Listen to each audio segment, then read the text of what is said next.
విజయనగరం జిల్లా Cheepurupalli Janasena party incharge Visinigiri Srinivasarao Kurla మండలం గుజ్జంగి వలస గ్రామంలో పర్యటించారు. మార్చి 1న జరగనున్న జెండా ఆవిష్కరణ మరియు మహాసభను విజయవంతం చేయడంపై స్థానిక నాయకులు జన సైనికులతో ఆయన విస్తృతంగా చర్చించారు. ఈ సందర్భంగా శ్రీనివాసరావు మాట్లాడుతూ పార్టీ బలోపేతమే లక్ష్యంగా ప్రతి గ్రామం నుంచి జన సైనికులు వీర మహిళలు ఈ సభకు కదలి రావాలని పిలుపునిచ్చారు.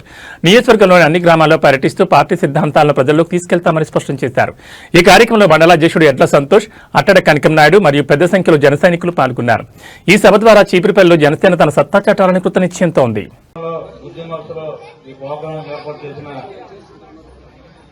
అలాగే రెడ్రాముడికి, అట్టారు కనిపినాయుడు గారికి, అలాగే గుర్ల టీము సభ్యులందరికీ, ముందున్న వీర మహిళలకి, జన సైనికులకి, పెద్దలందరికీ కూడా నా హృదయపూర్వక నమస్కారం తెలుపుకుంటున్నాను. ఎందుకంటే ఎంత టైం అయినా ఇంకా ఓపికగా కూర్చున్నారు, చాలా సంతోషం. ఎందుకంటే ఇది భారీ సభ కాదు తప్ప వ్యక్తిగతంగా ఎవరి మీదకి వెళ్ళొద్దని చెప్పింది మొట్టమొదటిగా పవన్ కళ్యాణ్ గారు. ఎందుకంటే రాజకీయంలో ఏ వ్యక్తి కూడా చెప్పరు. ఎందుకంటే అంతకుముందు మనం ఏవో తిట్టారు, మనం ఏదో చేశారని చెప్పి చాలా మంది కష్టకార్యం చేస్తారు. కానీ అధినేత పవన్ కళ్యాణ్ గారు అంటే కూడా కూటమి ప్రభుత్వంలో గెలిచాం, పెద్దలందరూ మమ్మల్ని గెలిపించారు. వాళ్ళకి ఎవరికైనా సంక్షేమ పథకాలు కానీ ఏవైనా అందవలసినవి పార్టీలు పక్కన పెట్టి ప్రతి ఒక్కరికి పనిచేయమని చెప్పింది అధినేత పవన్ కళ్యాణ్ గారు. ఎందుకంటే రాజకీయంలో నేరుగా ఇలాంటి వ్యక్తులు వస్తారు. ఆ రోజు అసెంబ్లీ గేట్ దాటి అన్నారు, ఆ తర్వాత గేట్ గడికి రానికుండా చేసేస్తారు. ఎందుకంటే మనం ఇప్పుడు కూడా వ్యక్తిగతంగా ఎవరిని అనకూడదు. ఎవరి శక్తి ఎంత ఉందో ఎవరికి తెలియదు. ఈ రోజు పవన్ కళ్యాణ్ గారు సనాతన ధర్మాన్ని తర్వాత ప్రతి ఒక్క కుటుంబానికి, కులానికి, మతానికి, ప్రాంతానికి గౌరవం అని చెప్పింది. ఎందుకంటే సనాతన ధర్మం అంటే ఒక హిందుత్వే కాదు, అన్ని మతాలకి గౌరవం అని చెప్పారు. ఎందుకంటే మతం కాదు మానవత్వం ఉండాలి, కులం కాదు గుణం ఉండాలి, పెట్టే గుణం ప్రతి ఒక్కరికి ఉండాలి, సాయం చేసే గుణం ఉండాలి. అది ఎక్కడి నుంచి వచ్చిందంటే పవన్ కళ్యాణ్ గారి నుంచే వచ్చింది. ప్రతి ఒక్క జన సైనికుడు సాయం చేస్తారు, ఇంతకు ముందులా కాదు.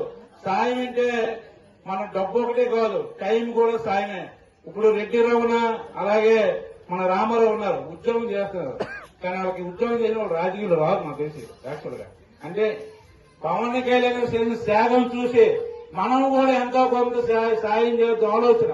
వీళ్ళు ఈ రోజు గొర్రెలో మండలంలో గుజ్జింగాసులో ఉన్న కమిట్మెంట్ నేను ఈ జిల్లాలో ఎక్కడా కూడా చూడలేదు. ఎందుకంటే అంత కమిట్మెంట్ రాజకీయాలకు రాకూడదు లేదు, సాయం చేయడానికి ఎవరైనా రావచ్చు, 10 మంది. మనం పవన్ కళ్యాణ్ గారు ఏదైతే ఆ రోజు ఏదైతే మాట ఇచ్చారో కూటమి ప్రభుత్వం, చంద్రబాబు నాయుడు గారు, పవన్ కళ్యాణ్ గారు, మోడీ గారు అన్ని పథకాలు ఇస్తామని చెప్పారు, అన్ని ఇచ్చారు. అలాగే మనకి ఈ రోజు ఇసుక ఒక ట్రాక్టర్ ఇసుక కావాలంటే ఇల్లు కొట్టుకోడికి భవన కార్మికులు రోడ్డు మీద ధర్నాలు చేశారు. ఈ రోజు ఇసుక మాట్లేదు, ఎందుకంటే ఇసుక ఫ్రీ.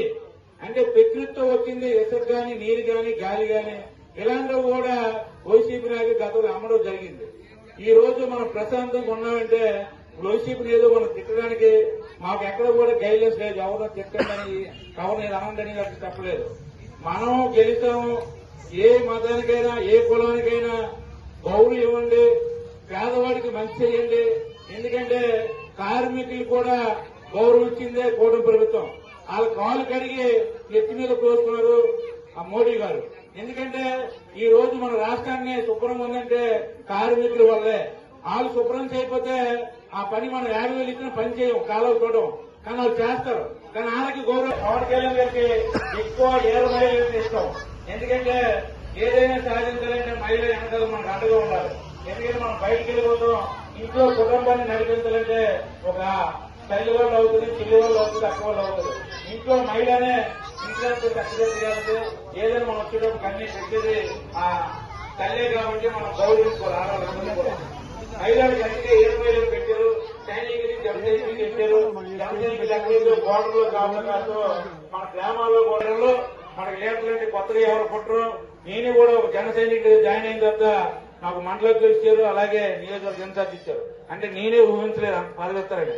నేను అక్కడెక్కడ చిన్న స్థాయి నుంచే ఈ స్థాయికి వచ్చామంటే ఒక జనసేన పార్టీలోనే సాధ్యం అవుతుంది ఇలాంటివి. ఎందుకంటే చిన్నవాడు కూడా పెద్దవాడు చేసేదే పవన్ కళ్యాణ్ గారు. చాలా చిన్నవాళ్ళు అందరూ కూడా ఎమ్మెల్యే టికెట్ ఇచ్చి గెలిపించుకొచ్చి 21 సీట్ ఇచ్చినా దాన్ని కూడా గెలిపించవచ్చు. భారతదేశంలోనే ఎక్కడ కూడా ఇచ్చిన సీట్లను గెలిచేది జనసేన పార్టీ.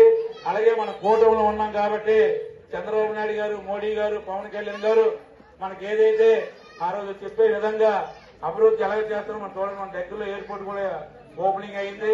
మనకి ఇదంతా డెవలప్ అవుతుంది. ఎందుకంటే ఈ మనకి రాష్ట్రంలో వైసీపీ నాయకులు ఫోటోలు పెట్టి రాళ్ళ మీద ఫోటోలు వేసి, పాస్బుక్ మీద ఫోటోలు వేసి వాళ్ళు సొంతగా వేసుకున్నారు తప్ప ఈ రోజు ప్రభుత్వం వచ్చిన తర్వాత ప్రభుత్వంలో ఉన్న మన సొంతతం ఇవ్వలేదు.